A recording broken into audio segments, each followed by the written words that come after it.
Hello friends, good evening to all of you. On behalf of GSTPM, I'm Alok Mehta, welcoming all the participants for today's sixth cyclical meeting on the topic of TCS on sale of goods.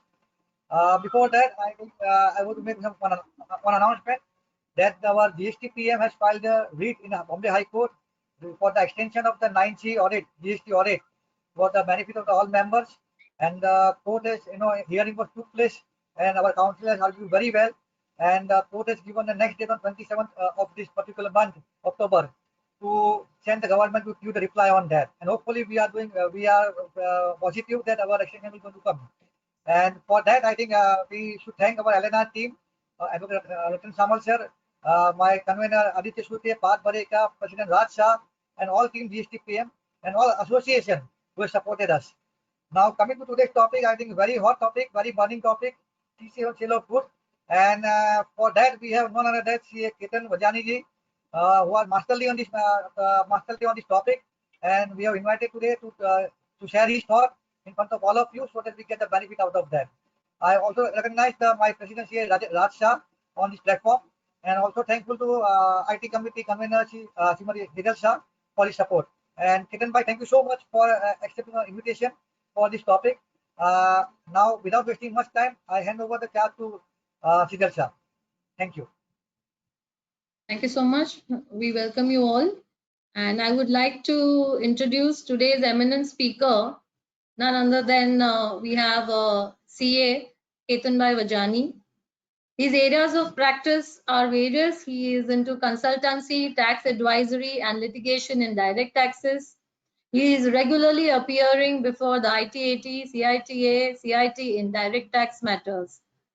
He's a graduate and passed his final CA and is the 50th rank holder, and he's practicing since more than 25 years. He's the Vice President of the Chamber of Tax Consultants and member of Managing Committee of Chamber from 2011-12. He is also Chairman of Direct Tax Committee of the Chamber of Tax from 2014-15 to 2016-17. He has been the Joint Secretary of the Chamber of Tax Consultants from 2017-18 and 2019-20. He's the Honorable Treasurer of the Chamber of Tax Consultants for the year 2018-19. He has been a part of various committees of the Chamber for more than a decade. He's also a member of the Managing Committee of Malad Chamber of Tax Consultants from 96-97 to 2003-4. His professional contributions, this is really indeed an honor to have you here, sir. He's regularly writing articles in direct tax in Chambers Journal. He has contributed articles in newspaper Vyapar and on the website www.itaonline.org. He is a contributor to the WIRC publication on budget for the year 2019. He is also a contributor to the WIRC reference manual for the year 2021. He is a member of the editorial team of budget publication of Malad Chamber of Tax Consultants for past 6 years and compilers team for past 22 years. He is a faculty at various seminars organized by WIRC, Chamber of Tax Consultants, and other professional organizations on various topics of direct taxes. He has been a group leader at various study circle meetings of WIRC. He has also been a group leader at RRC of Chamber of Tax Consultants and Bombay Chartered Accountants Society. So on behalf of GSTPM, we welcome you, sir. The floor is all yours. Thank you. Thank you so much. I think, Sejalji, my screen is not enabled. Screen sharing, if you can please. It's enabled, sir. Below the video icon, you can click on the screen sharing. No, it goes in the. So okay. I have made him the presenter, Sejal ma'am, right now. Sorry? Yeah, I think. One second. Let me check. Yes. Now I can see that. Yes. You can see my screen, right? We can see yours. Okay, great.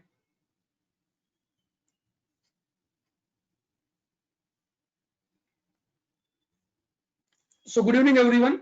And Vice President Alok Bhai, President Raj, of course, I can't see him. He's having some connectivity issues, as I understand. convener Aditya Surteji, Sejal Ben, all other seniors of GST PM, seniors and friends. It's first of all my thanks to the organization, the GST PM, for giving this wonderful opportunity to me to be with all of you today and discuss this subject of TCS, which we are all having lot many issues with. I'm sure we are having lot many questions in our mind. And when it comes to something on TCS and when it is on sale of goods, I think the impact of GST is also there, and all of you are much more comfortable with GST than what I am. My knowledge of GST is probably I'm in maybe a kindergarten or maybe primary school at the most. So you all are the headmasters of those school, and I will be not justifying giving any view as far as GST is concerned in presence of so many GST stalwarts. But yes, from income tax point of view, I'll try to cover up whatever issues are there which are there in our mind, and we'll try to discuss all those issues. There might be some discussion about the GST also, and then if any of you can chip in, can want to if you want to add something, please feel free to add to the discussion so that we have a constructive discussion after all. With that, friends, I'll just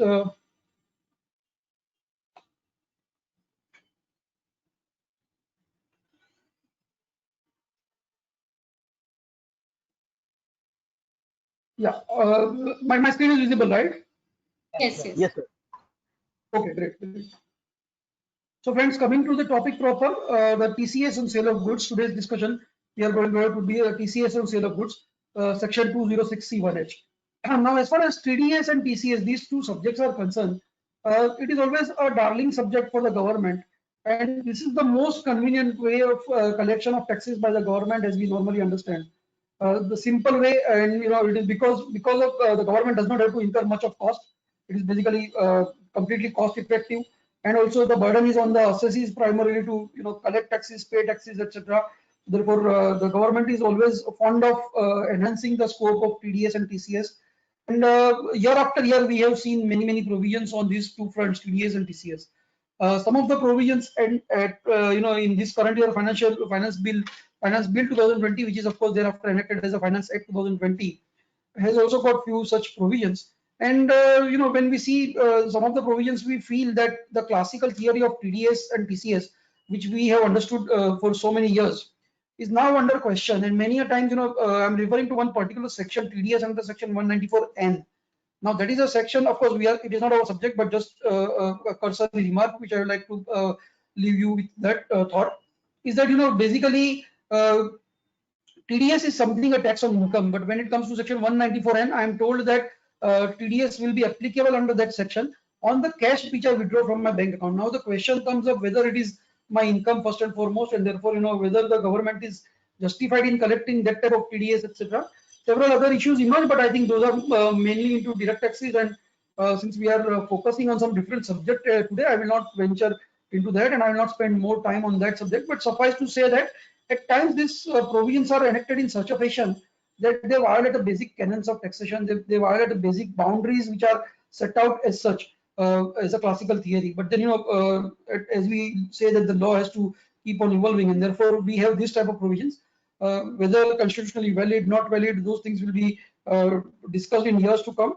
We already have one Madras High Court decision, but I think that's a separate story. I will not like to spend much time on the preliminary part of it. Our subject of TDS and TCS is certainly something which is darling to the income tax department. They keep on expanding the scope, and this year is not an exception. We are today going to discuss primarily the subject of TCS on sale of goods, that is section 206C1H, subsection 1, capital H. Now, as you know, the TCS provision, TCS is primarily tax collected at source, as we normally understand. Right, it is a tax collected at source, and it is somewhat converts to TDS, maybe not fully, but yes, it is converts to TCS or TDS. Therefore, there might be a tax deduction and there might be a tax collection on when I purchase goods from somebody. I am facing a tax collection at source, for which, of course, both the TDS as well as TCS both have the credit mechanism which I will be getting, so there is no dispute on that. The difficulty is, this TCS is 206C is the primary section of TCS, and already we have got some 1F. We have got many sections, subsections in this section up to 1F, right? Now we are going to have two more sections, 1G and 1H. So we already have 206C1, which is the primary section, which was the first subsection with which this TCS as a subject was started by the government as a collection mechanism. That is dealing with the items like specific items are there, alcoholic liquor, then tender leaves, then scrap, etc., minerals. Those are specified items under that subsection 206C1. And then the scope kept on expanding. It went on to some of the services like parking lot, etc. And then 1F was there a few years back, somewhere in 2016, if my memory goes correct. We have got 206C1F, which was talking about the motor vehicle, TCS on purchase of motor vehicle. And now we have got 1G and 1H, out of which we are going to discuss 1H today in a greater detail. But just to note that 1G is also a new insertion in the Income Tax Act. 1G has again two limbs. One is about authorized dealer, remittance under LRS. So the authorized dealer will collect the TCS, and the other is overseas tour program package. I think you can all go through that respective section if you want to understand that. Also, expansion has been made by Finance Act 2020 in two more areas. 194N has been replaced, as I was saying. So we have got a new 194N, which has become slightly more severe and stricter in implementation. And we have got 194O vis-a-vis the e-commerce participants and e-commerce operators. So those are the two areas in which the Finance Act 2020 has made the amendment. But then let us go and discuss the subject for which we are meeting today, the subject of TCS on sale of goods. So what it is, let us try to understand. Now, before we travel to many questions in our mind, and there are many questions I am aware. So before we go to those questions, let us try to have a bare reading of the provision itself, so that we are at a very comfortable position to analyze the questions and also reach at a probable solution. Therefore, with a view to understand the concept properly, I have bisected this subsection in small bullets. Each of the bullet has some meaning, and each of the sub bullets also have some meaning. So let us try to understand what it is. Subsection 1H, primarily, more or less, it is a grammatical, with few grammatical variation has been reproduced in this slide. And it talks about like this. It says that every person being a seller. So as I said, under subsection 1, there were some specified goods for which this TCS provisions were already applicable for many years, and we are all aware about that. Now the scope is expanded to a great extent, and now we are told that every person being a seller. So I should be a seller, right? And who receives any amount as consideration. So I should be a seller, I should be receiving any amount as consideration for sale of any goods exceeding 50 lakh rupees. So please note that it is the receipt of money which is relevant for the purpose of applicability of TCS provisions. So once I am a seller, I will be subjected to this TCS provision. I am liable to collect. Now please mark these words which are there in the red letters. The collection is at the time of receipt of such amount. It is very important principle, and there once you try to read this, once you understand this very well, I think most of the questions are revolving around this particular point, that what is the point of taxation, a point of trigger of this applicability. It is basically not, I will not be correct in saying a point of taxation, because it is not a levy per se, it is just a collection mechanism. But the collection is also connected to the time of receipt, and therefore please understand that it is not at the time of the sales which I incur, it is at the time of receipt of the money, and that too in a case where I am receiving more than 50 lakh rupees in a year. That is the sum and substance of the matter.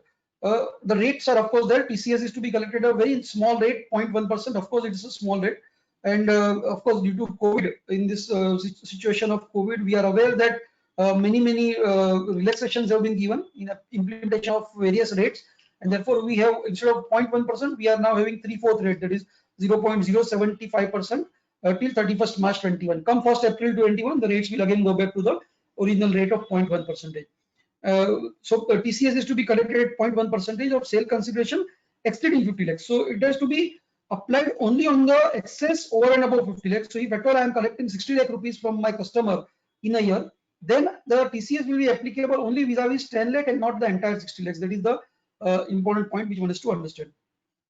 And if at all the buyer is not giving you PAN or Aadhaar, if at all, then the rate will go up 10 times. This is also very important. I don't think in today's situation any mechanism is there where the person's PAN etc. is not there, but somehow they have kept it as a matter of abundant caution. If at all there are any players who are not having the PAN or Aadhaar at all, then the rate will go up to 10 times, and it will become, instead of 0.1%, please understand, it will go to 1%. Similarly, the rate in the COVID situation will go up to 0.75% till 31st of March 21. So this is the sum and substance of the provision. There are few goods which are excluded, and this came at the time of enactment of the provision. At the stage of bill, when the Finance Bill 2020 was introduced, this provision was not there, and we were having only some one provision was only there, right? And now we have got this specific provision which says that goods are not a provision, but the subsection itself talks about this. In fact, it says that the goods which are exported out of India are not subject to be under the TCS mechanism, and rightly so. The difficulty which was anticipated at the stage of Finance Bill was this, that if I say that I have to collect, I'm a seller, if I have to collect from all my buyers, and I am an exporter, the other person who is buying from me, he might be sitting in the country other than India, he's sitting in the other country, and my income might not be at all taxable in India. In such a situation, the TCS burden will be a complete loss for him. He will not be getting any credit also for that, and therefore there is no reason for us to collect TCS from them, overseas buyer of mine. There is no business for us to do that, and therefore rightly the government has come out with the amendment while enacting the provision, and we are now told that goods which are exported out of India are not to be considered for the purpose of collection of TCS. But at the same time, they have said goods exported out of India. They have not covered deemed exports. So we are aware about SEZ. So under SEZ, we are aware that it is deemed to be an export, and therefore all the units which are sitting in SEZ are as such by a deeming treated as units which are outside the geographical boundary of India. But somehow those are not covered, and we are told that it is only for export out of India. Now under SEZ Act, there is a provision which says that these units are basically overseas units. They are not Indian units per se, as far as SEZ Act is concerned. I am not really sure whether that provisions can be imputed into income tax. And also we can draw one more conclusion that yes, after applying that provisions of SEZ, I will say that no, those units which are in a SEZ unit are as such an overseas unit, or as such this my sale is an export sale, and therefore I will not collect TCS. Am I justified in saying so? The answer seems to be not very clear. In my view, it will be difficult for us to say that, for a simple reason that let us go by the mischief rule. What was the mischief which was prevalent at the bill stage, and what is the mischief that has been cured at the act stage? Let us try to understand that. So the mischief rule says that whatever is the difficulty, the amendments what are carried out. Of course, I am aware that this is a bill to act stage, but let us also try to understand that some problem was pointed out to the government, which was tried to be covered up by way of the amendment while passing that. So mischief rule says that, or hidden rule or mischief rule as we say, primarily the problem which is pointed out is corrected, and therefore when we see that at that stage it was pointed out that look here, the overseas buyer will not get the credit also, so therefore please don't include this within the purview of TCS. They have understood that very well, and they have accepted the proposition, and therefore now they have come up with the amendment. But when I am talking about SEZ unit, the same difficulty does not remain for an SEZ unit, because SEZ units will definitely file returns in India. Of course, their income may not be subject to tax. That's a different story, and that is also with lot many conditions, etc. So we are not going into those conditions as of now. But please understand that at least they will file the return of income in India, and they will be able to claim the set off of this TCS, which will be collected by their suppliers from them. And therefore, I think even on that ground, probably deemed exports are not covered. Secondly, the legislation, while enacting in its wisdom, has not specifically covered deemed exports, and therefore I feel that deemed exports as of today it is difficult. Of course, it would be good if CBDT has already issued one circular number 17, but it will be even better if one more relaxation comes on this front, because per se it is contrary to the SEZ Act provisions, and therefore I would feel it would be in good sense if they come out with that provisions. If they don't come, then I think we have to accept that deemed exports are not getting an exclusion, and therefore they will be covered. As I said, CBDT came out with a circular on 29th of September 2020, very recently, just a fortnight back, just before the beginning of this section. And what is told in that circular is that there is one concession given in respect of non-resident airlines.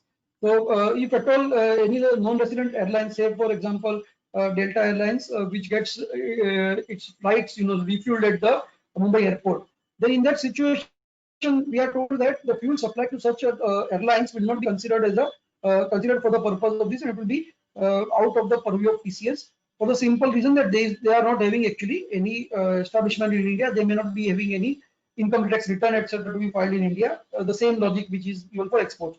So that concession has been given in respect of non-resident airlines for refueling of that their aircraft in the Indian airport. So that is the concession which has been given. Of course, very limited application for all of us, but just a point to understand. Then we are also told that there are few goods which are already covered by subsection 1.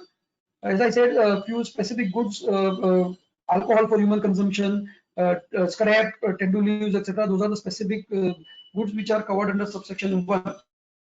Or 1F. So 1F is the section which is basically the section talking about the motor vehicle. So as I said, we have got a provision in place right from 2016 where the motor vehicles are covered under subsection 1F. So they will not be again covered under section 1F. So overlapping is ruled out. Or 1G. 1G, I think we have skipped for the discussion today, but 1G is primarily talking about remittance under LRS and also the overseas tour program package. So if it is covered by that, then those goods are, if those goods are covered by any of these earlier three subsections, then they will not be covered in the subsection 1H. That is what the amendment has been there in the subsection 1H.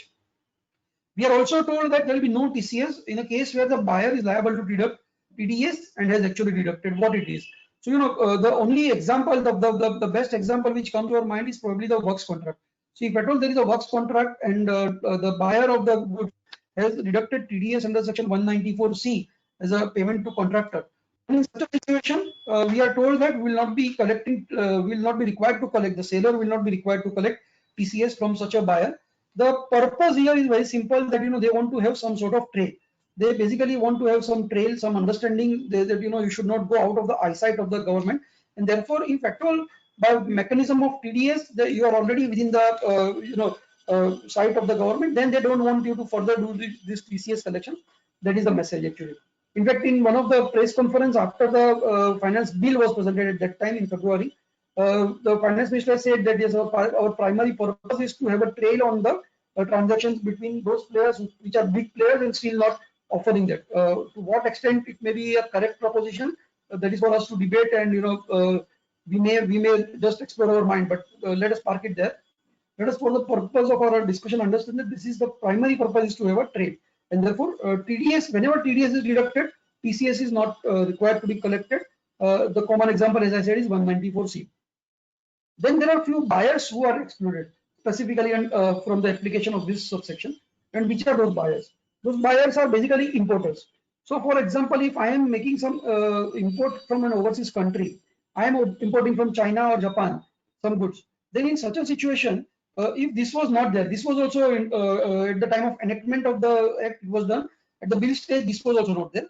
So if at all, I am importing from China or Japan, as I said, then my overseas seller, the exporter from China or the seller from China rather, will have to undergo this process of collection of TCS from me. He will have to obtain a TCS number in India, though he may not be having any other business in India. He is just sending me the consignment from Japan or China. He will have to undergo all this process, file returns, collect taxes, etc. And therefore, it was probably a cross-border transaction and cross-border taxation issues which will come up. We have got lot many cross-border complications already, and therefore, with a view to avoid such further complications, it is correctly pointed out, correction has been made that the import purchase will not be covered by TCS. So if there is a overseas buyer, overseas seller, he will not be collecting the TCS. Similarly, central government, state government, etc., if they are the buyers, if I am selling the goods to, say, Defense Department or a Railway Department, Ministry of Railway or Ministry of Defense, then I will not be required to collect any TCS from the government, because ultimately it is a government only, and therefore there is no tax implication in their case. So therefore, central government, state government, local authorities, embassy, commissions, etc., those people are out. There might be some further notifications which might come as a person to be notified. So there might be some further notifications, and the person may be able to get relaxation as a buyer from this application of this TCS provision. For that, he has to get notified, of course. So that are the excluded buyers. Now, when we see the first thing, we are told that every person being a seller. Now that probably gives some message that all sellers are covered, and therefore let us understand what is the meaning of the seller. They have given the meaning of the seller, which is very relevant. So all sellers are certainly not covered. There are few sellers who are large players, so to say. Whether we can call it large is a second question, but anyway, in the eyes of the government, they are probably large players. So what is the meaning of seller? Seller means a person whose total sales, gross receipts or turnover from the business carried on by him. Please mark the word that it includes sales, gross receipts, turnover, everything. And it says from the business carried on by him exceed what? Exceed 10 crore rupees during the financial year immediately preceding financial year, right? So in the current year, when I am applying the provisions of TCS, which has come into place from 1st of October, I have to look at the provisions from for my turnover for the year of 1920 and see whether it has crossed 10 crore. If at all it has crossed 10 crore, then I am subject to follow the provisions of TCS as a seller. If it has not, then my life is simple. I don't have to worry about TCS provisions at all. But once it has crossed, then I have to apply the provisions of subsection 1H. So 10 crore rupees during earlier financial year, I have to see in which the sale of goods is carried out. Now the wordings here are creating some confusion, and we will discuss this when we come to one of the issue which I have taken in subsequent slides. But here, for the purpose of our understanding, for time being, we can say that my turnover, gross receipts or turnover sales from the business should cross 10 crore in the earlier financial year. Then I am subject to be covered by these provisions of subsection 1H. And sellers also can be notified, just like buyers, even sellers can be notified. If you are able to bring out your genuine difficulties, and if you are able to convince the government and make out a case that in my case this provision should not apply, then yes, you can be out of the purview by way of a notification. So let us summarize what we have understood so far, and therefore each and everything we just pen down again and then we go ahead. So first and foremost, TCS is to be collected at the time of receipt of such amount. Now this you can take it as a cardinal principle as far as subsection 1H is concerned. So please understand that the collection is at the time of receipt. I am aware that there are a lot of confusion on this, but we will discuss it in detail when we come to the next slide, the issues which we are talking about, right? But as of now, my firm view, and it has been a confirmed view for so many days, that TCS is to be collected at the time of receipt. In fact, the subsection itself talks about very clearly that it is to be collected at the time of receipt of the amount. The confusion comes up because of this, that though the collection point of collection, the time of collection is the receipt of the amount, the TCS is to be computed. The computation mechanism says it is to be collected as a percentage of sales consideration. So this is where the controversy arises, because one part says yes, you have to collect at the time of receipt, but it is to be computed as a percentage of sale consideration. So that is the confusion which comes up, right? Basic threshold of 50 lakhs is there, and TCS is to be collected only in the excess amount. So we have already discussed that. So only for the excess it will apply, not for the entire amount. Export and import transactions are excluded by virtue of the Finance Act amendment. Government as a buyer is excluded, as I said, but government companies are not excluded as sellers. So please understand that if I am selling to Defense Ministry or a Railway Ministry, then I am out. I don't need to collect the TCS. But if I am buyer, see, many of us are also affected as a buyer by virtue of these provisions. So many of our customers or clients are buyers, may not be the people who are selling more than 10 crore, but certainly they are buyers and they are buying from large players. And therefore this TCS is applicable in their case also by virtue of this provision.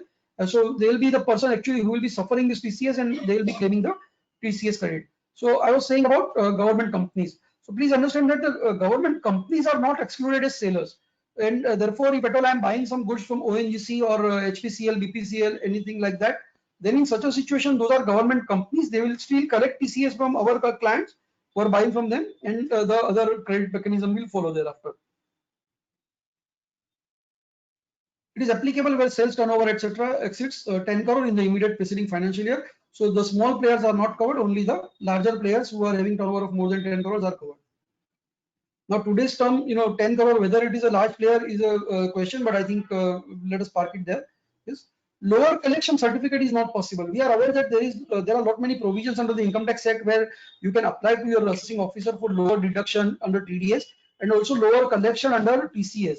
And there is a subsection 9 in this 206C which takes care of some of the situations where you want to apply for lower collection or nil collection certificate. It is possible for you to obtain, but please understand that those are talking about subsection 1. The goods which are covered by subsection 1 are having this possibility of going under subsection 9 for lower collection or nil collection, and therefore reduce the burden to that extent. But vis-a-vis this 1H is concerned, the new section, there is no amendment in subsection 9. There is no inclusion of this in subsection 9, and therefore it will not be possible for anyone to collect at any lower rate or a nil rate. Therefore 0.1% is something which the person will have to face minimum as a percentage. Of course, it is not a very big amount, but anyway, when it comes to an entire year's transaction, probably the amount becomes very big, and especially in a case where the assessee is in a loss, etc., and there is no tax liability at all. But somehow this subsection 9 is not amended, and therefore one will have to live with that, and therefore lower collection or nil collection is ruled out.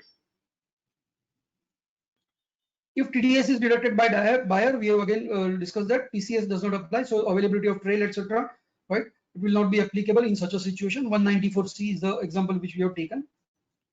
So therefore now we have understood the concept very well. The provisions, the bare reading of the provisions is done with, and therefore now let us delve into the issues which we are anticipating to come up. Right? Let me mention at this juncture that there might be many more issues than what I have listed in my slides. Right? Issues are so many multiple issues are there.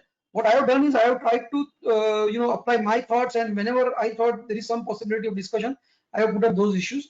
But yes, there might be many more issues. I cannot say that these are a comprehensive list, and therefore whatever other issues are there that we can take up during the question answer session once we are through with our discussion on the issues which I have listed first of all.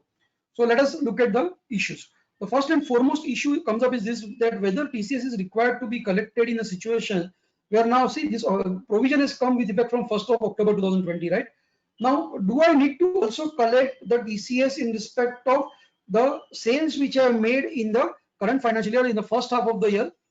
And also, if at all I have collected in the earlier, I have made the sales in the earlier financial year, but the money is received today, the amount is received from my customer today. So in that situation, do I need to collect? Do I need to apply the TCS provisions? Yes or no? That is the question which comes up.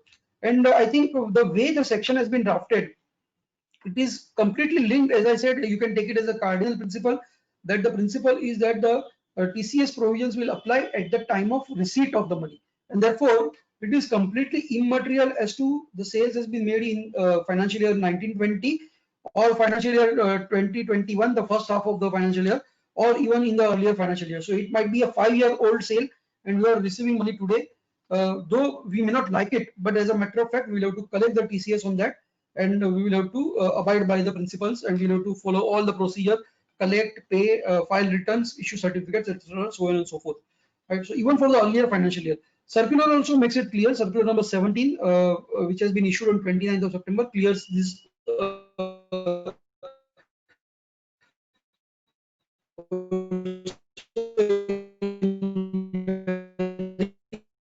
Ketan bhai, you are not audible. I think there's some network issue.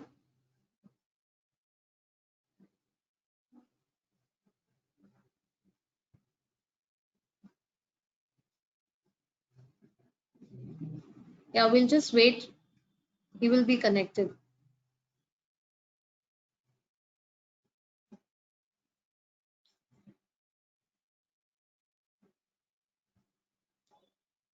Ketan bhai, we can't hear you.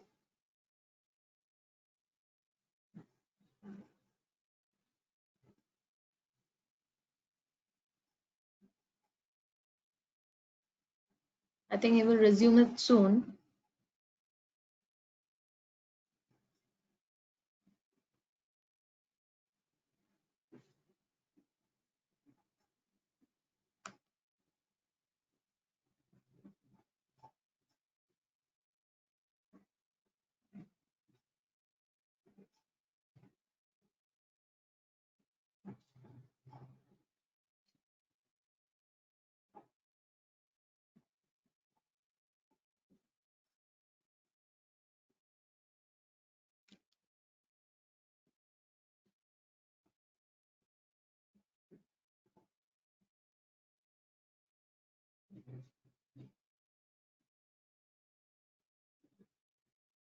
Sejal ma'am.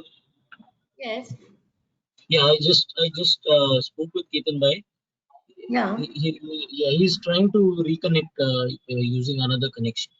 So just give him 2 minutes. He'll be back. Yeah, if we can just take up this, just read out the screen, I guess.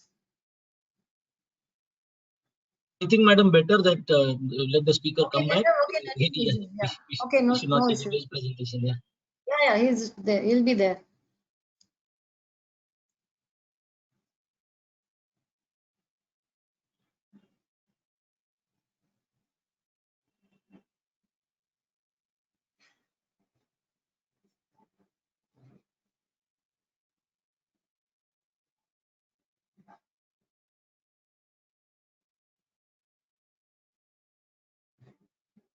Yes, you're there now, Ketan. Yeah, but your audio, you need Your to. audio is not being connected, sir.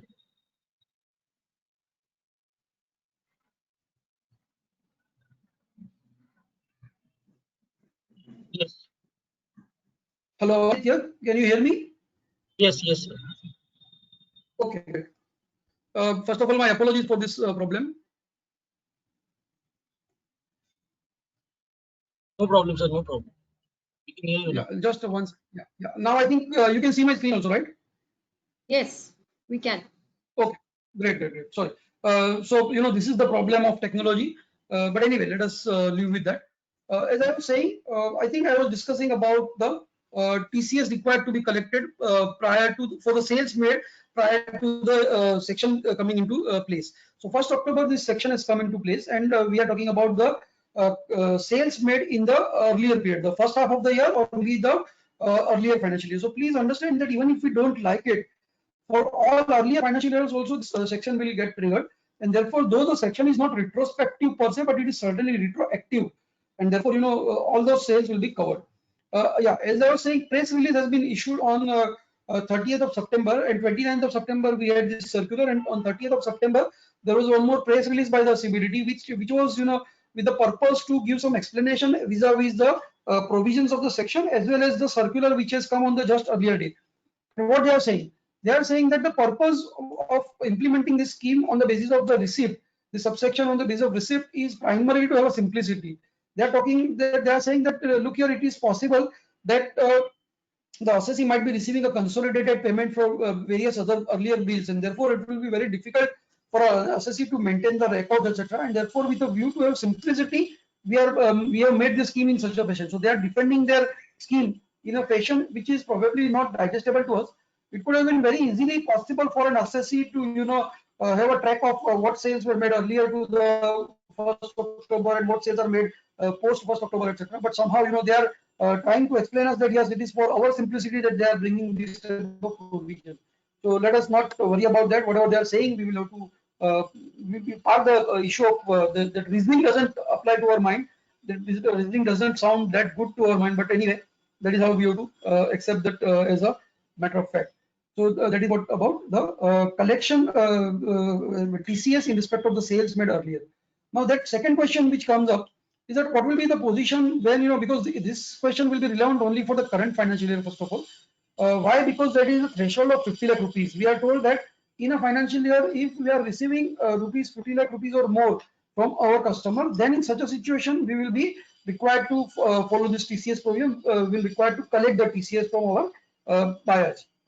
So now the question comes up that what will be the position when I am receiving amount up to 30th of September, say I have received 35 lakh rupees, and from October to March 30. So per se, 50 lakh rupees is not crossed after 1st October, but if you apply for the entire financial year, it is 65 lakh rupees. What will be the position? And there, again, I will feel the answer is given by the circular is correct to an extent. They are saying that the limit of the threshold of 50 lakh rupees is for the financial year and not for the second half of the year at all. It is not with effect only to be seen for the from the date on which this section has come into place, but for the entire financial year. Therefore, 65 lakh rupees is the total receipt in this current period, current financial year, and therefore on 15 lakh rupees you will have to make the TCS collection. Of course, basic 50 lakh you have to always reduce. So 65 minus 50, you come to 15. On that you have to collect the TCS. That is what we are told. But at the same time, the press release also clarified one thing, and this is a good welcome point which I would feel is this, that they said that however, though the section for the purpose of this threshold, entire year's amount has to be seen, but for the purpose of application of this section, only those receipts which are coming from October has to be seen. So what is that? For that point, let us try to change our example. So in our example, instead of 35 lakhs, suppose we have received 60 lakh rupees in the first half of the year, and the second half remains as 30 lakh rupees. So the total comes up to 90 lakh rupees. And if you reduce 50, you are getting 40 as the answer for TCS collection. However, since this section was not there in place prior to 1st October 2020, and it has come right from 1st October 20 only, I cannot be made to collect on that 10 lakh rupees, which was already, in excess of the threshold for the first half of the year. And therefore, I'm told that only vis-a-vis the 30 lakh rupees, which is received from 1st October to 30th of March, 31st of March, I will be required to collect TCS and not the deficit of the earlier half year. So 60 minus 50, that 10 lakh rupees will go without TCS collection, and only on 30 lakh rupees it will apply. I hope I have made myself clear. If there are any doubts during the course of our question answer session, we can take on this point. And of course, as I said, this will be only relevant for the current financial year, because next financial year onwards, right from 1st April, these provisions will be there, and therefore this issue will not be surviving thereafter. Now we travel to an area where there has been a huge discussion. Also, there are some wrong practice followed by some industry players, and therefore there is a lot of confusion on this. This is the area where we need to discuss. The first and foremost question is whether TCS is to be charged on sales invoice. That is the first and foremost question. And my answer to that is that absolutely no. Absolutely no. There is no need and there is no mechanism to collect TCS on the sales invoice at all. There are few players, few big players in few industries who have started collecting TCS right from 1st of October. And because of that, this confusion starts. People are saying that, look here, my supplier has already started collecting TCS right from 1st October on the sales which he has made on the 1st of October. And therefore, will it not be part of my sales invoice? People are also having apprehension that now I will have to get my softwares amended. I will have to have one more line item in my tax invoice. And therefore, all the problems are there. It is not very easy for me to get these things done, especially during these Corona times, etc. And all those problems. My answer is very simple, sir. It is absolutely not required to be part of the sales invoice, and there is no reason for us to charge it as a sales invoice. There are various reasons for that. First and foremost, I might be doing business with so many people, so many customers, out of which there is possible that many of my customers may not be making the payment of more than 50 lakh rupees to me in a year. Therefore, for those people, there is a basic threshold given of 50 lakh rupees. Now consider a situation where I start charging on all invoices right from 1st of October. The person eventually may not pay more than 50 lakh rupees in a year, and therefore he is definitely eligible to that threshold of 50 lakh which I am depriving him of. So that is first reason. Second thing is that when you look at the language of the section is very clear that it is to be charged at the time of receipt. Third thing, by charging the TCS as a part of your sales invoice, what are you doing? You are ultimately preponing your tax liability to this month, rather than whenever the money is received by you in the subsequent month. Maybe today you are making a sale in the month of October, and you might be getting the money in the month of January. You might be getting it in the month of April in the next financial year, or maybe even one more year later. Now, why do you want to prepone your tax liability today? By collecting that money, when I'm saying your tax liability, of course, it is not your tax liability. You are going to collect it from the customers, but it might come to you after 6 months, 8 months, 1 year, we don't know, right? So therefore, till that time, you will have to block your fund. Now, here what comes the reply that, what will be the position, sir, the charging is to be, I will charge today, but I will make a payment at the time when I receive the money. So, I will follow the mechanism which, the professional used to follow for service tax payment. So I will follow that. My view is that, first of all, such a mechanism is not provided under service tax laws. There was a specific, I think, notification or circular which permitted the people who are following cash system of accounting, and that too with some threshold, right, to follow that type of mechanism where though I am charging the bill, the service tax in the invoice today, but I was making the payment at the time of receipt. Hello. Is there any difficulty, sir? No, Hello? sir. Please continue. Please yeah, continue. sorry. Yeah, because I thought my connection again, is it not, it's not doing any problem, right? No, it's fine. Perfect. Okay, thank you, Tejalbin. So yeah, as I was saying, if at all if people are saying that I will follow that service tax pattern, my view it is not permissible, first and foremost.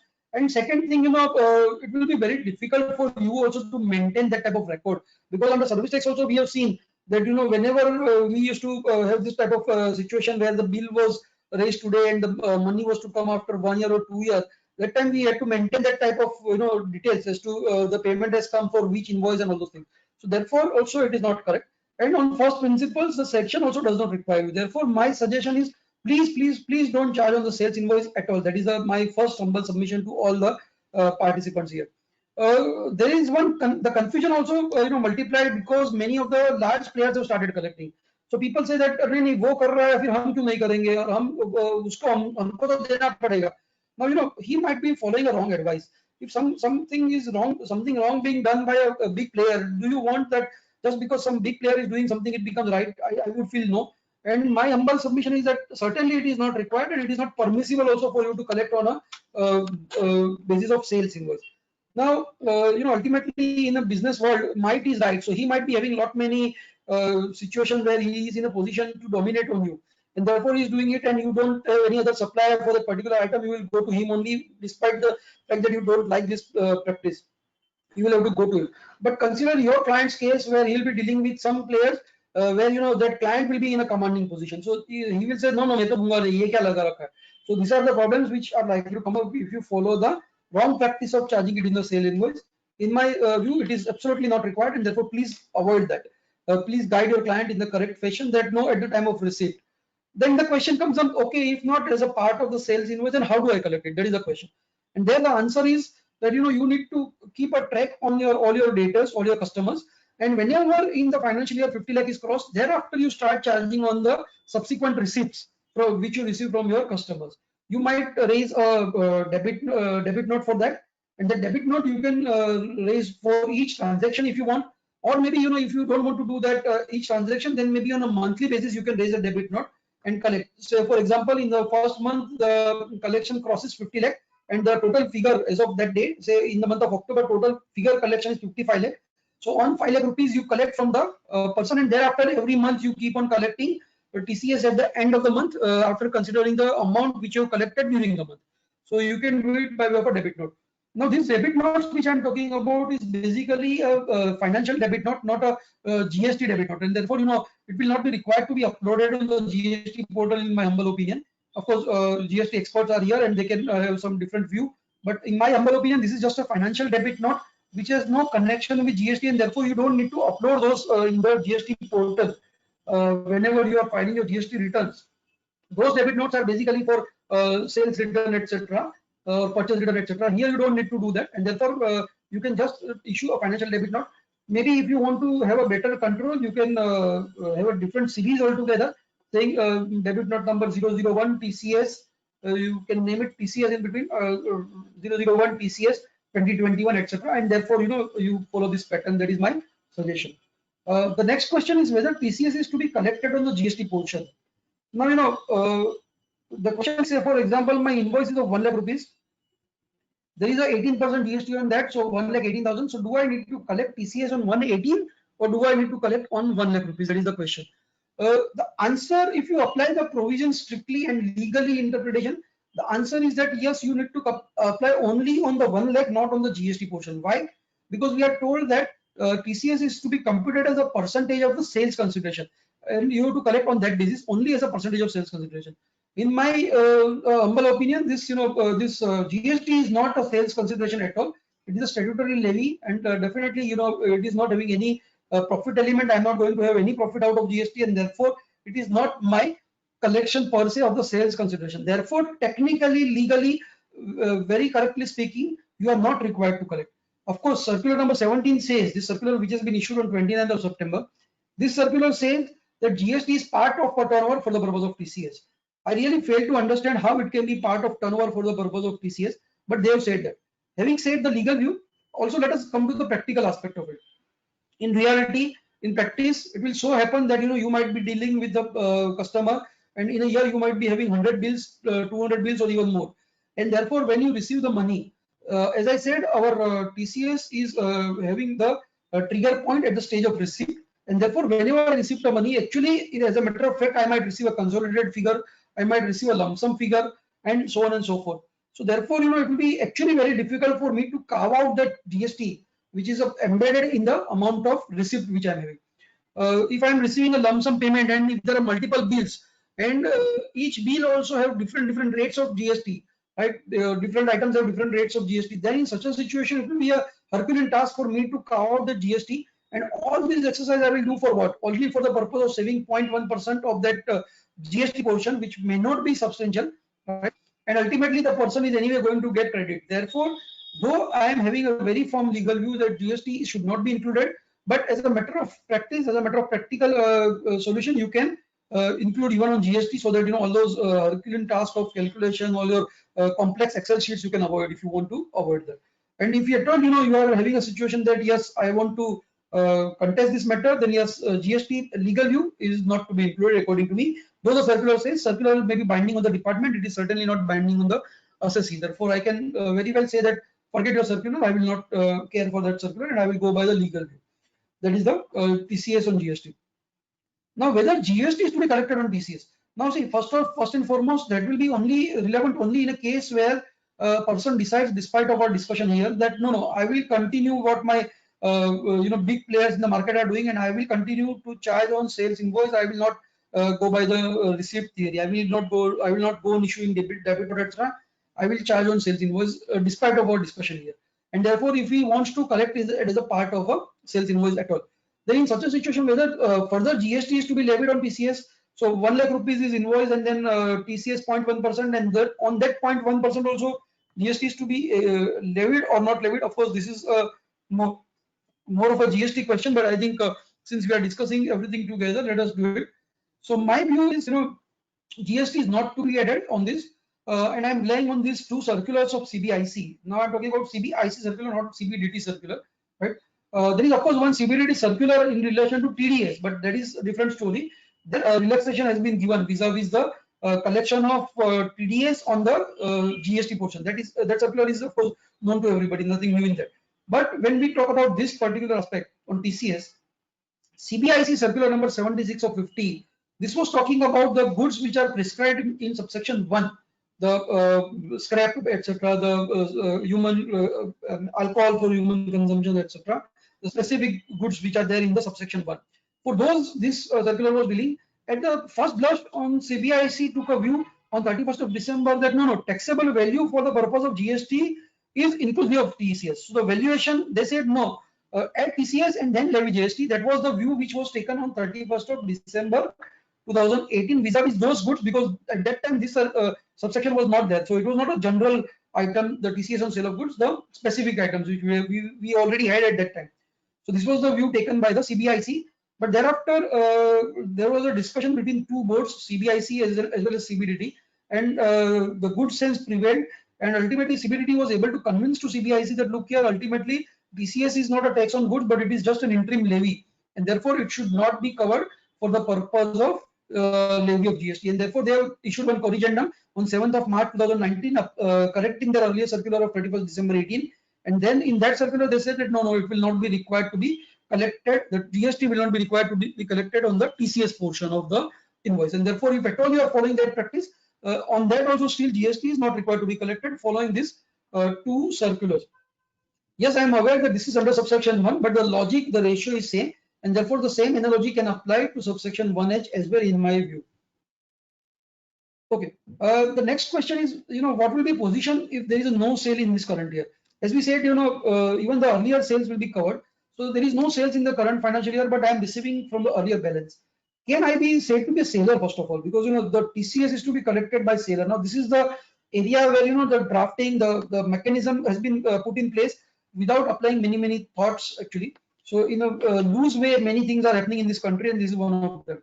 So can I first of all be said to be a seller because I'm not selling anything this year? If at all you say yes, then which year's turnover I have to see for the purpose of applying the threshold of 10 crore? Do I need to see the turnover of the earlier financial year 1920, or do I need to go and see the turnover of the earlier year when I made the sales?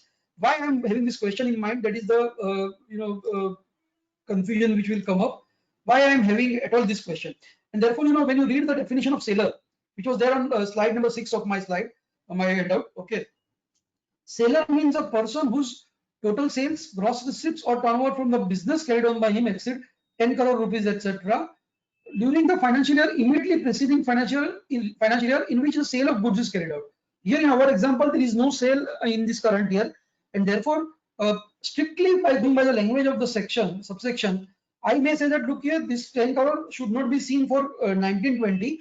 This sale has taken place in the financial year 17-18. So I will go and check the turnover of financial year 16-17, not the financial year 19-20. And if that is less than 10 crore, I will not collect TCS. This is completely strict interpretation of the subsection. But this will actually lead to a lot of difficulty, the practical aspect of it. And also, this will also lead to litigation surely, if at all you apply that type of policy. The purpose of looking at the earlier year financial year turnover is basically that, that will be the figure which will be known to you at the time of applying the provision. and therefore rather than looking at the current year's turnover, you're looking at the earlier year's financial year's turnover for applying that threshold. That is the mechanism under TDS also for individuals, HU, etc. under audit, and therefore applying the same analogy, it is slightly a gray area in my view, and therefore one should not venture with this type of aggressive arguments which should not be taken according to me. You will be happy if even if it is there in 1920 you crossed 10 crore, better to collect and pay it to the government and avoid all those confusion and questions which may come up to you at a later stage. Of course, in the year of no sales, we'll be having some more difficulties. And what are those difficulties? In the year of no sales, it is possible that when I file my TCS return and I show that amount collected from so and so person, ABC and company, my AO might say that, look here, your GST, and today or tomorrow, all things are going to be linked with each other. Of course, the tax audit report as of now is not linked with GST, but today or tomorrow it will be done. And therefore, I'll be having a question from my AO saying that, look here, ABC and company's turnover you have shown. You have collected TCS, but there is no turnover for that company which has been reflected in your account. And therefore, there is an undisclosed sale. I will have to explain to him that, look here, it is not so. It is the turnover of my earlier year period and not this period in which this turnover has been disclosed. And therefore, there is no undisclosed sales in my case. Similarly, the buyer will have a situation where, in his case, it might be that, you have purchased the goods out of books because though there is no purchase reflected in GST system from this particular the collector rather, there is a collection of TCS. So therefore, please explain why this is not unrecorded purchase or those type of situation. But one will have to have a proper record maintenance, and we'll explain. We'll be able to explain. Of course, now today the difficulty is that in income tax we are all aware that we are already having faceless assessment, and we are going to have a situation where we are going to submit all documents on the dumb screen on the portal, and thereafter those documents will be interpreted by somebody sitting all across India, God knows where. And therefore, it might be possible that we might have some difficulties in overcoming this type of explanation which we want to give. Many times the written things they don't read also, so all those issues are likely to crop up, and one will have to deal with that. If at all we are having that type of difficulty, one will have to accept that as a matter of fact. This is all because of the fact that the collection is the trigger point. So this is the whole problem. So one will have to live with that. Right? What will be the position of advance receipt? Let us understand that also. So advance receipt for future sales. What will be the position? Can it be said to be a consideration first of all? Because the language of subsection says that amount received as a consideration for sale of any goods on which TCS is to be applied. Now, when you read at section 4(3) of the Sale of Goods Act, the property in goods also transfers to the person at the stage when the goods are actually handed over. Till that time, it is not there. So future sales are not normally the property in goods of the future sale is not transferred to the buyer, and therefore actually it is not appropriate for us to conclude that advance received will also face the TCS at the stage of advance. Yes, whenever in future the sale actually takes place, yes, at that stage the advance which I have received will change the color, and then it will be a consideration for sale of goods. At that stage, yes, I fully agree, it will be applicable. This is my view, but at the same time, here is the blunder which CBDT has done while issuing this circular number 17. CBDT's view is that we don't want to enter all this Janjat Jamera. They are saying that whatever is amount received, even at the stage of advance received, you please offer that amount for TCS, collect TCS, pay TCS. That's all. Even if the transaction is actually not placed, taken place. Now, this is likely to create a lot of difficulty, especially in a case where the advance is actually not ultimately culminated into sale. Advance is ultimately returned back for various reasons. The quality of goods is not up to the mark, or maybe the period in which the goods have to be delivered, I could not deliver, etc. So there, my advance I have to return back to them. In such a situation, what will happen to the TCS? No one has the answer as of now. The CBDT should have therefore not put up this type of proposition in the circular. But as I said, they in the zeal to collect taxes at the first instance, they do many things which are not appropriate, and this is just one of them. So circular number 17 is contrary to the legal position, according to my understanding. Legally, no one can say that this is a sale consideration, and therefore TCS cannot apply. But they have said, yes, do it. So if you want to, enter those gray areas and litigation, then you may be advised to do that. But if your client is having a situation where many times advance is returned back, then please take a conscious call on the matter, and then decide as to whether you want to proceed with that type of contention or not. Yeah. What about sales return? Now, see that takes us to the next question. What about sales return? So, circular, of course, says that no cognizance is to be taken for sales return. This can come up only since we have already concluded one point that we are going to charge it on the basis of receipt. That is the first and foremost thing. So, therefore, sales return per se does not have any implication, right? Because I am anyway going to charge it on the basis of receipt. What will be the position? Say, for example, today in the month of October, I make a sale. I receive the money in the month of November, but before that there is a sales return. Now in such a situation, there can be some difficulty. Before the money is actually received, there is a sales return. Then in such a situation, yes, there will be some problem, right? Because my collection will come in that case there will be no problem because my collection will come lesser to that extent in fact. So that money will be received less and there will be no complication. But the problem will be that where in a situation where I sell today, I also get the money, the payment also received in next 15 days, and thereafter after 1 month the goods are returned. Now in such a situation, we will not be able to reduce the sales return from our tax collection of that month, despite of the fact that actually this is not towards sales consideration, but it goes because of the scheme that once the sales return is happening post receipt, then there will be some difficulty, and the circular says no cognizance to be taken. You have to go by the receipt, simple. Again, here some gray area. I would feel yes, in such a situation, some concession, some reduction should be permitted in respect of that sales return, but somehow the CBDT takes wrong view according to me, and maybe if this is challenged, probably some different conclusion will come from the courts. That is the sum and substance. What will be the effect of discount and incentives? Now, discount, if I am reducing from the sales invoice itself at the stage of preparing invoice itself, then there is, I think, no difficulty because the money will be lesser to that extent when I receive, and there will be no confusion. Confusion can come when the money is received, the transactions are happening all throughout the year, and the incentives are given towards the end of the year.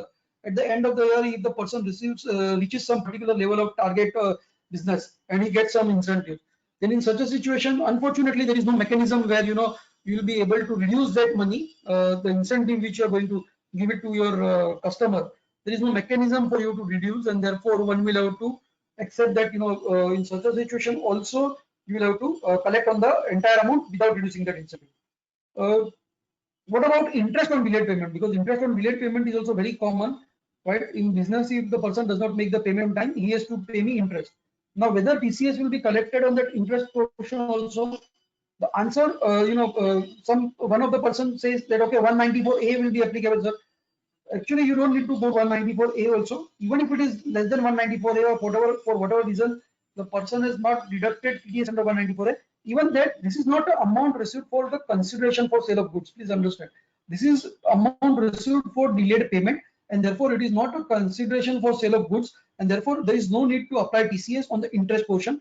Yes, if at all it is a consolidated payment, then you should be able to only bifurcate between this much is interest and this much is over the consideration for sale of goods. That I think you should be able to do it very easily with the help of your interest debit notes which you will be raising to him. And therefore, on interest on delayed payment, I think that interest portion TCS will not apply.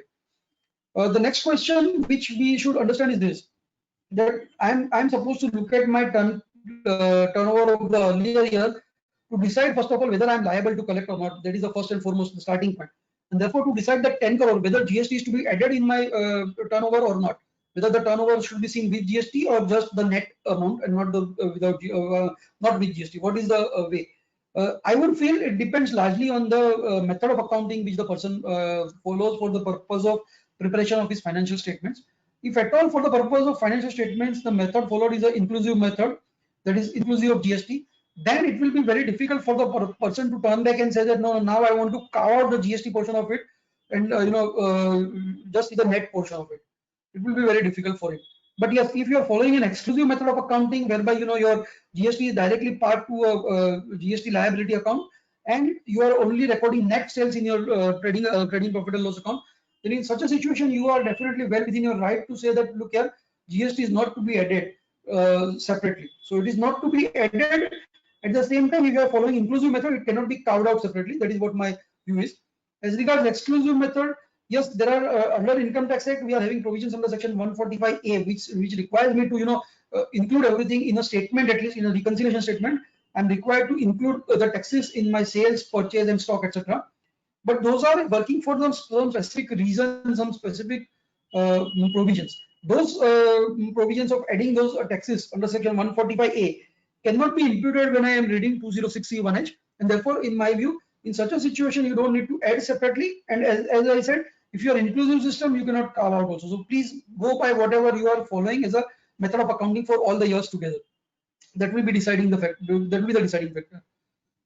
Then let us look at one case where assessee is engaged in goods and services both. So I am doing a business of machinery. At the same time, I am also engaged in installation of that machinery. I am having the services receipts also during the year, or maybe I am having some commission from my business also. So now, for the purpose of deciding that 10 crore, do I need to see goods and services both? As to first of all, let us also understand that these TCS provisions are applicable only vis-a-vis goods and not applicable to services at all as of today, at least. Right? But then, for the purpose of deciding that 10 crore, whether that I have to include services also, my commission receipt or my installation charges receipt, do I need to include or not? That is the question. And my answer is that yes, you need to include, because the language of the section is that the turnover, gross receipt or sales turnover, gross receipt of the earlier financial year is to be seen. Here, the sales turnover or gross receipts are part of the business only, and therefore you will have to include that also while computing that 10 crore rupees threshold. I'm sorry. Yeah. So for the purpose of determining my threshold crossing of 10 crore, I need to include that. But thereafter let us go to the current year, and let us go to see that whether in current year's income, when I am giving one threshold of 50 lakh rupees for each of my customers separately. Okay, in such a situation, do I need to include that services receipts only also? Say for example, from ABC and company, I am making sales of say 40 lakh rupees in a year. I am also earning some commission from that company of 20 lakh rupees. Now, whether I have crossed that 50 lakh rupees threshold or not, here, if I think in my view, as far as service receipts are concerned, you don't need to add it in the receipt for the purpose of this consideration for sale of goods. You need to be, in our example, only 40 lakh, and therefore it will not apply according to me, because the matter of fact that TCS does not apply to services, it applies only to goods, and therefore I don't need to add it separately. Of course, for that I will have to just maintain some ledger account properly, which which will be from which I can demonstrate that look here, the receipt is having some color of services also. So that is a separate story, but in a matter of principle, I don't need to include that. So that is the solution according to me for this question. The next question is, in the earlier year, my turnover was 9.5 crore and my interest income was there. Instead of commission, now we are changing the example. We are saying that my interest income was 60 lakh. Now, in such a situation, have I crossed that threshold of 10 crore or not? That is the question which will come up. Here also, the answer will depend on the factual part of it. If at all, your interest income is assessed as a business income, and under Income Tax Act, we are aware that under various situations, your interest income can be assessed as a business income, right? If it is a primarily connected to your business and the purpose of interest income is directly having nexus with your business transactions, then yes. Then in such a situation, say for example, it is interest on your overdue amount from your customers itself, interest on delayed payment, etc. Then in such a situation, it will be certainly part of your turnover or gross receipt, as the case may be, and it will have to be added, and 10 crore has to be seen in that sense. But if at all your income of interest 60 lakh rupees is assessed as income from other sources and not as business income, then in such a situation, certainly you cannot say that it is crossed 10 crore, and therefore one will have to go by the principle that my sales turnover or receipt has to be seen in business and not other than business. Therefore, it will not be covered, right? And you will be out of the purview of this TCS correction. Yeah, let us take some specific examples now. Whether TCS applies to sale of immobile properties. Whether it applies to immobile properties, the answer is of course no, because as we understand, immobile properties are not goods. This is TCS on sale of goods. When you apply the definition of Sale of Goods Act, it is very clear that it includes only movable properties and not immobile properties, and therefore there is no business for us to say that TCS on immobile properties is applicable. So whenever a builder developer is selling any flat, etc., TCS will not be applicable for sure. Whether TCS applies on shares and securities, that is the question. Because under Sale of Goods Act, when you see the definition of goods, it excludes, it includes movable properties and also includes shares and securities, etc. So whether on such a situation, whether TCS will be applicable, Fortunately, we have got one relief by way of the circular number 17 in para 4.1.2. They have said that vis-a-vis the transactions which are carried on a recognized stock exchange or a commodities exchange and which are settled on a recognized clearing corporation, there will be no implication of TCS. Why? For the simple reason that it is not possible also. If I am selling my shares on a market on a BSE or NSE, it is not possible for me to identify even that who is the buyer and from whom I will go and collect. And therefore, in a right sense, they have said this is correct, and therefore, correct view has been given by CBDT that in such a situation, if the transaction is done on a recognized stock exchange or a commodities exchange, then it will not be required to be collected. Of course, that takes us to one more question of off-market transaction. So that if at all I'm doing one transaction off market between myself and say Mr. Surte, we enter into a transaction and I sell goods, my shares off market to him. Whether do I, and of course, the amount is more than 50 lakh rupees. Let us take it that way. Then do I need to collect it from him, the TCS? Then here it is slightly a gray area. My view is that still it is possible for us to contend that, see, look here, though I am a person dealing in shares, I am a person engaged in business of shares, but shares are a different species altogether. Whether shares are goods, though the sale of goods act says yes, shares and securities are goods, but I would feel that if you apply a common parlance theory, you can say that yes, under common parlance, nobody will talk about shares as goods, and therefore possible.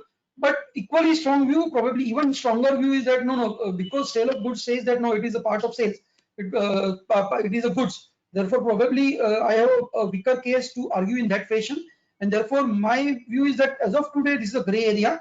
It can go against the assessee also, and therefore better advice would be to avoid all those things. And in off-market transaction, please go ahead and pay TCS. They wanted to give some relaxation for the on-market transactions which they have given. And here also, if you apply the reason why this concession has been given is that in the transaction which is carried out through stock exchange, it is not possible for me to identify the buyer. But in the off-market transaction, it is certainly possible and therefore implementable. Therefore, I would feel yes, in such a situation, it might get triggered. Better to have any adventurous, avoid any adventurous view and unnecessarily fight for the small amount. So you can do that. Also, we are told that the circular says also that this will not be applicable for sale of electricity or renewable energy certificate, etc. if it is carried out through registered power exchange. There is also one more concession given. But please understand that it will be applicable only if the transaction of the sale of electricity, etc. is carried out through registered power exchange and not otherwise. So our client might be a person who might be having electricity bill in a year of more than 50 rupees from MSEB. In such a situation, yes, MSEB will certainly collect from our client because it is not a transaction carried out on a registered power exchange, and it will be well within its rights. MSEB will be well within its rights. In fact, obligation also to collect this amount from our client as a TCS. So I think that is about electricity. Whether TCS is to be collected on sale of software. Now this is a case, again, a classic situation of a chicken and egg. And I think those who are practicing, many of you are all having the practice of VET. You were having in the good old VET days. You have all done VET practice, and I think rather than me, all of you are more aware about this controversy, whether this is goods or service. So software, whether it is a goods or service, is always a chicken egg situation, and it has been a matter of debate for years and years. And I'm aware that we have got this decision of TCS versus State of Andhra Pradesh, where the Supreme Court said that if there is the off-the-shelf software, then it is a goods, and therefore the VAT will be applicable. In that decision, it was there. So similarly, if it is a off-the-shelf software, purchase of off-the-shelf software, then yes, TCS will also apply because it is a goods. But if at all it is a tailor-made or a specific software made for a specific purpose, not off-the-shelf software, then yes, it will not be a service. It will not be a goods. It will be a service. In that case, probably Section 194J will also apply as a fees for technical service. And therefore, on that ground, also it will be out of the purview of the TCS application, according to me. Of course, here also I would invite some comments if at all any of you have any views on that. We can take it during the question answer session. Whether TCS is applicable where the assessee sales is furniture or machinery. Now see what it is. If at all I am selling my old machinery, I am discarding my old machinery for more than 50 lakh rupees in a year. Do I need to collect TCS on that or not? Because dealing in machinery is not my business. My humble submission is that it will not be required to be collected on TCS on this, because I am told that TCS is applicable on goods. Now, vis-a-vis the seller, this machinery is not goods. Though the buyer may be doing whatever of that machinery, right? As far as the seller is concerned, he is not a dealer in furniture or a machinery, and therefore, in such a situation, it will not be required for him to collect. Also, if you read the title line of section 206C, it talks about trading a business in those specified items, and thereafter the lease goes. So therefore, it will not be required. Once it is a fixed asset or a capital asset, I am not required to collect TCS on that. But at the same time, please also understand that the purpose for which the buyer buys the goods is not relevant. Now we have to look at the nature of the goods vis-a-vis the seller only, and not at all with the buyer. Buyer might be buying it for whatever purpose. If, say, for example, I am a dealer in machinery. Now change the example. And if at all I am a dealer in machinery and somebody is buying that machinery, he is saying that, look here, I am going to install this as a fixed asset in my factory, and therefore it is not a goods for me. For buyer, yes, it is not a goods. But for seller, it's a goods, and therefore one will have to comply with the provisions of TCS, despite of the fact that the buyer may be having it as a capital asset or a fixed asset, whatever it may be. For seller, you have to see from the seller's point of view. Also, if I am a dealer in jewelry, for example, and I sell to one individual jewelry worth rupees 70 lakh rupees, and at all, if he might say that, okay, no, I am going to use it for my personal purpose. My family is going to use this. It is not that I am dealer in shares. This is jewelry, sorry. Then in such a situation also, that is immaterial. Whether he buys it for capital purpose or a personal use, it is absolutely not relevant for the sale, and he will have to still collect TCS on the same. Then the next question, after understanding the TCS, some of the examples, let us also try to understand the mechanism of credit. So when the buyer will get a credit for TCS, that is the question. Whether he will get the credit in the year of purchase or he will get the credit in the year of TCS collection. So now this is also one more reason for us to conclude that TCS should not be collected as a part of sales at all. One more reason, and this is like this. See, we have already got one section 199 in the Income Tax Act, which talks about the TDS credit. The TDS credit, the section says, will be available in the year in which the relevant income is offered to taxation. However, there is no such provision vis-a-vis section about the TCS under the Act. Of course, we have got one rule 37I under income tax rule, which talks about TCS credit, and that rule in substance was providing that yes, it will be available in the year in which the income is offered. That rule actually, to my mind, is not workable because under TCS there is no income. It is first of all a collection made by my seller on my purchases. Therefore, there is no question of income. But anyway, that is a separate issue. Rule 37, I was saying that in the year in which the income is offered. So there is, though there is nothing in the Act, there is a Rule 37I which provides for TCS credit in the year in which the income was offered. Now, but then this Rule 37I has also been amended with effect from 1st October 2020. We have got one more sub rule in this Rule 37I, sub rule 2A, and this sub rule says that for the purpose of this subsection 1H and 1F, etc., the TCS credit will be available in the year in which the payment is made, and therefore TCS credit is also going to be available to the buyer in the year in which he actually makes the payment and not in the year in which he purchases the goods. And therefore, all the more reason for us to also conclude once again that my TCS is on the receipt basis, and I will also charge it on a receipt basis only and not as a part of my sales invoice, right? The next question is buying and selling from the same person. If I am buying from the same person, selling to the same person, then whether if I settle the account without receipt and payment by mutual set off, whether the TCS is applicable. Very strict view, very legal view, if you want to say, because the TCS is on the amount of collection. There is no amount which is collected here, and therefore money is not money's worth. Amount, when we refer amount, we refer to money. And therefore, in such a situation, very strict view is that, very legal view, yes, it is possible for one to contend that in such a situation, TCS will not apply. But if you adopt that view, the difficulty is that, in that situation, the entire provision will become odious. And therefore, probably the courts will not be very pleased to read it in that sense. And, they will go by the purposive interpretation. They will feel that, no, you are completely defeating the entire purpose for which this enactment has come. And therefore, it is not applicable. They will not accept that theory. Therefore, slightly difficult to convince the courts, according to me. But yes, very legally speaking, yes, it is possible. Then the next is, a seller not collecting TCS. Now, under income tax, the TDS part, we are having one concept whereby if at all the TCS is to be deducted by me, but I have not deducted, Okay, and later on, my recipient of the money, he has paid his own taxes. He has deducted, he has discharged his tax liability. He has filed his return, and whatever taxes were due from him, he has paid. Now, under that situation, TDS, we are having one provision which says that the date on which the recipient of the money pays the TDS to the respective tax to the government, the deductor will thereafter not be treated as an assessee in default. He will also be liable for interest only till the date till which the recipient has paid his taxes. And we have got a Supreme Court decision in the case of Hindustan Coca-Cola to that effect. Post discharge of liability by the recipient, I will not be an assessee in default. That is what the mechanism is for TDS. But somehow, under subsection 1H, we don't have that type of mechanism. For subsection 1, that mechanism is there. But for 1H, that mechanism is not there. One more probably a miss out on the part of the government. And therefore, there is one provision to subsection 6A of 206C, which says that in such a situation under subsection 1, those goods which are covered under subsection 1, it will not be the assessee will not be treated as a assessee in default once the person has discharged his liability. But that type of mechanism is not been provided for 1H, and therefore one will have to accept that even if my buyer ultimately discharges his liability, I will still be treated as an assessee in default, and the amount can still be collected from me post that also.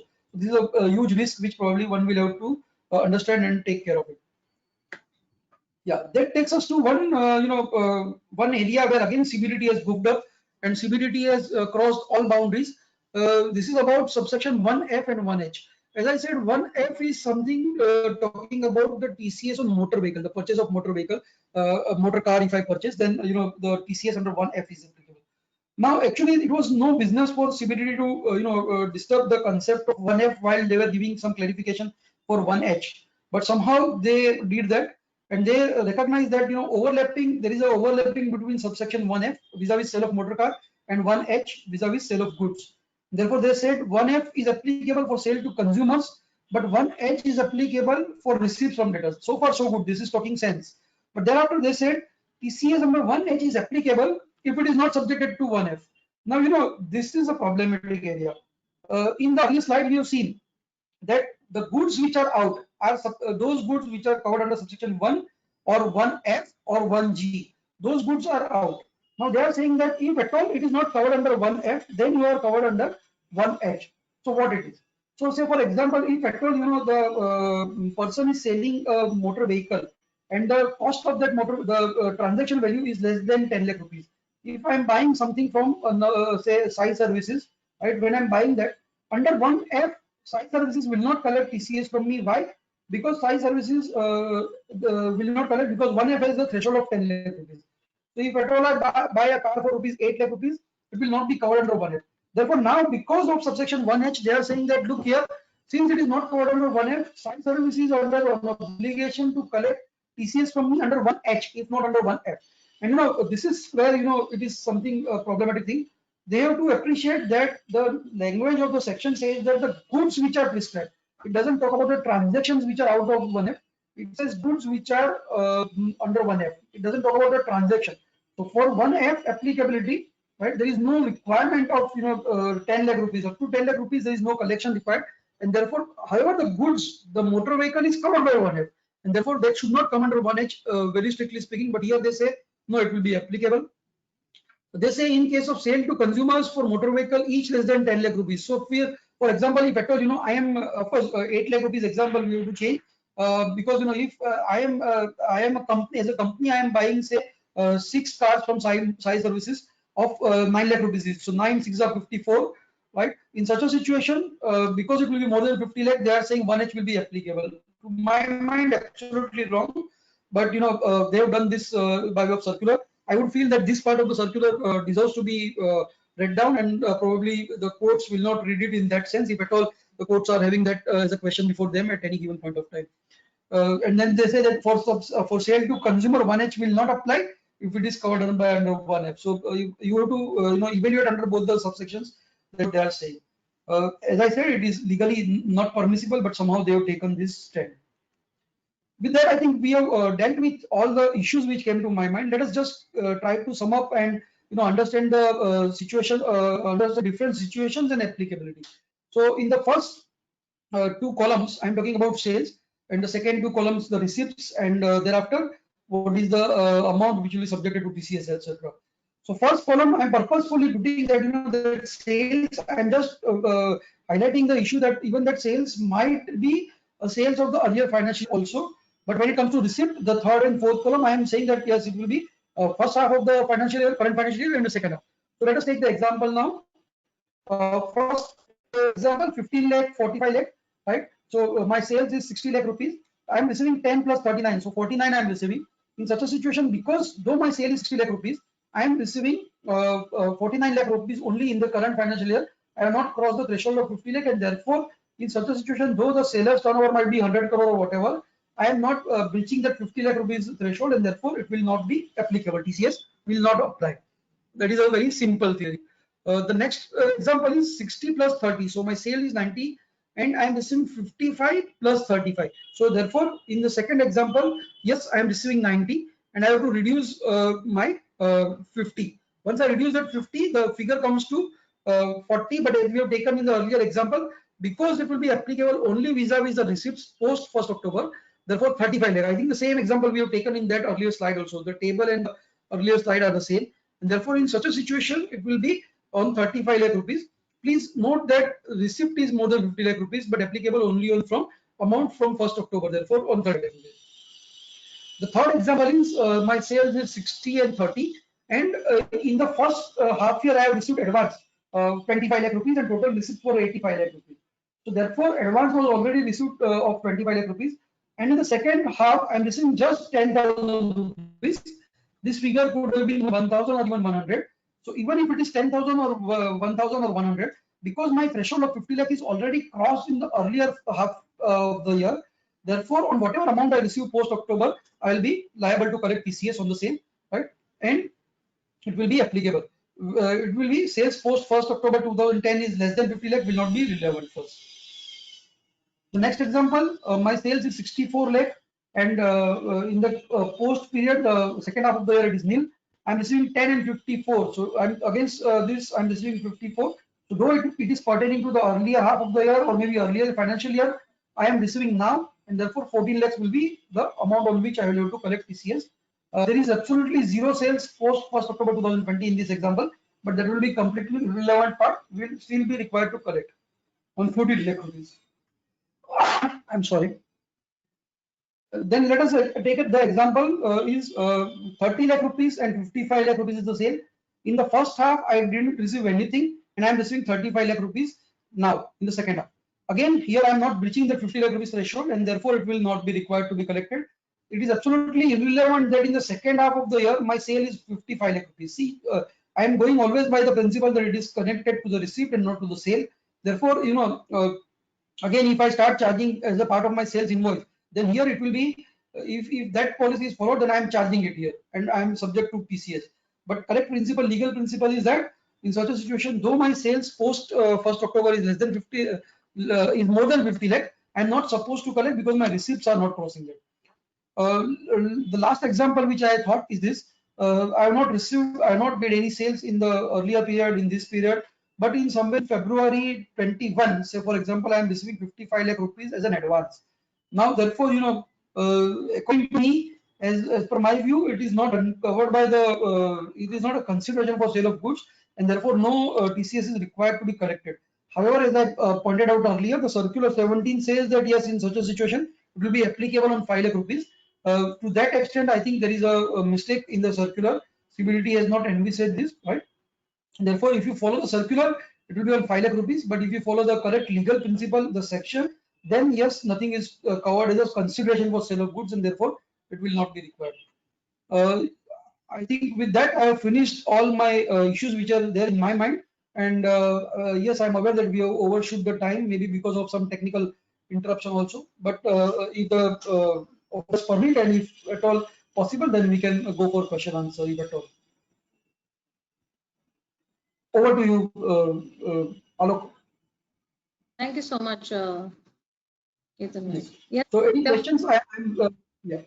Sir, I think you covered all the possible issues and questions in your presentation so nicely that there is no question that has been put up by any of the participants.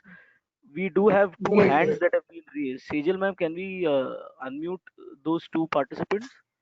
Yeah, one participant had raised the hand by mistake. Just we have one question here that it says it appears that GST would form a part of consideration of sales. Is it? In my view, no. GST, you are talking about TCS, GST on TCS? Mr. Dayaram Jadhav, he has checked this. It appears that GST would form a part of consideration of sales. That means, For the purpose of collection of TCS, yes, because the circular says so. Technically, no, it is not. Legally speaking, no. But then the circular says so, and therefore it will be also, as I said, practically difficult for one to bifurcate if at all one wants to do that. So better to avoid all that arithmetical jugglery and unnecessary burden on your shoulders. That is up to you. But of course, in a given situation, where the amounts are quite big, and you don't want to succumb to the pressure of the government doing something by way of circular. Yes, legal view is that as far as GST is concerned, it is not part of consideration. You can take that view despite the circular being there. You can take circular, you can ignore that circular and take it as a not included, and maybe you will have to face some litigation, but certainly it will be coming in the favor of the RCC. so as So there we is have, one I think question that right now that has come. Does the TCS provision, whether it is applicable on branch transfers? Oh, okay. I think I should have taken that. My mistake. I didn't mention in my slides. In my view, absolutely not. It cannot apply on branch transfer. Yes, I am aware under the GST rules, it is considered as a sale under GST provisions, and especially because one of my branch might be sitting in some other state, and therefore for a proper division. The purpose is basically for a proper division between the two states, which we are always having fight with each other. So therefore, under the GST provisions, yes, it is a sale, treated as a sale. But as far as this is concerned, this is not a transaction with anybody else. It is a transaction with you only. Both the branches will have the same PAN number, and therefore there is no requirement for you to collect. Under income tax, we have got so many decisions which very clearly says that you cannot earn out of yourself and you cannot do business with yourself. GST is a separate purpose. There is a separate purpose for that, branch transfer being taxed at the GST. But as far as TCS is concerned, there are no two recipient and payer. And in all probabilities, when there is a branch transfer, probably the amounts will never flow. It will be just the goods which will go and it will be adjusted in the HO account or a branch account or something like that. So therefore, on that count also it will not come. Even otherwise, I feel that it is legally one entity only, having one PAN only all across India, and therefore it will not be applicable. Yes. I think, yeah, as we said, we have two more new hand raised, Mr. Jatin Mehta and Mr. Vilas Khadse. Mr. Jatin and Mr. Vilas, you need to unmute yourself so you can ask the question.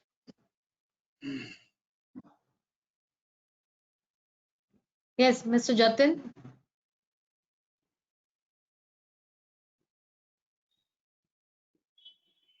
You need to unmute yourself. Yes, Mr. Vilas. Vilas Khadse has unmuted himself now. Yes, so anyone can go ahead first. Yeah, please go ahead, Mr. Jatin. Yeah.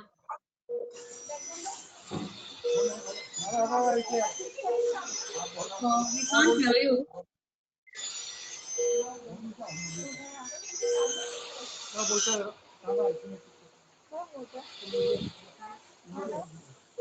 No, we can't hear him. I think.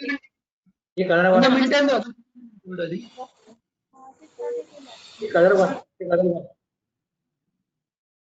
Yes, Mr. Khadse. Sejal can go ahead. Go ahead with the other one. Yes. Yeah, that's what. Mr. Vilas Khadse, you can unmute yourself.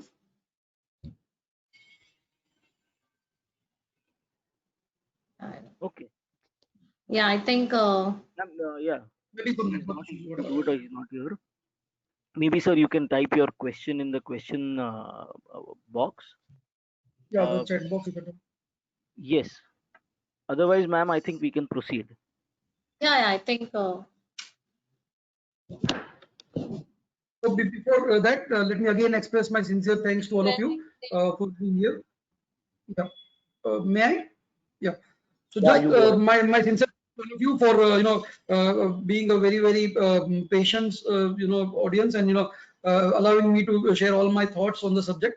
It was really a good pleasure for me to be part of this webinar this evening. Thanks a lot. Over to you.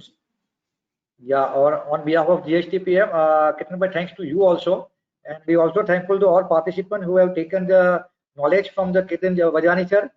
Thanks to my convener Aditya Shuti and Parth Bareka for wonderful session arrangement. Thanks to our President Raj Shah. Thanks to IT Committee Convener Cyril Shah for giving IT support.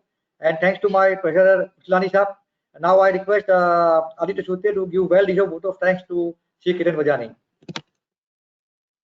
Thank you, Alok bhai. It is a pleasure to offer my vote of thanks today. We all live in times where all of us must understand the interplay between various laws, and it has become very, very important.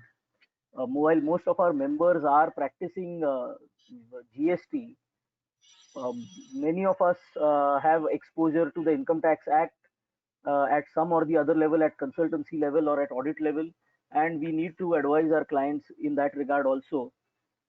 With this, I wish to really appreciate Ketan bhai's mastery of not only the Income Tax Act, but the relevant provisions of the GST Act, the Sale of Goods Act, as well as various interpretations of all the laws that were required.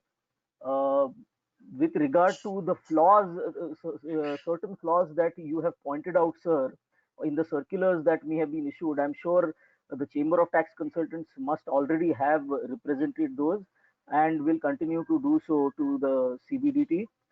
Yes, we'll do that. Yes, sir. I wish to thank you very much for sparing your valuable time and guiding all of us in this very crucial provision that has affected all of us in our practice. I wish to thank our President Raj Shah, Vice President Alok Mehta, Treasurer Sunil Kushlani ji, Sejal Shah madam, and all the participants who have spared their time on this auspicious occasion of Navratri and have given this time to learn something new today. With this, I wish all of you a very happy Navratri. Thank you very much. Thank you, Ketan bhai. Thank you so much, Ketan bhai. Thank you. Thank you. Thank you. Pleasure. Thank you. With hearing your you. permission, I'll leave now. Yeah, you can leave, sir. Okay, thank you, sir. Bye-bye. Thank you. Thank you.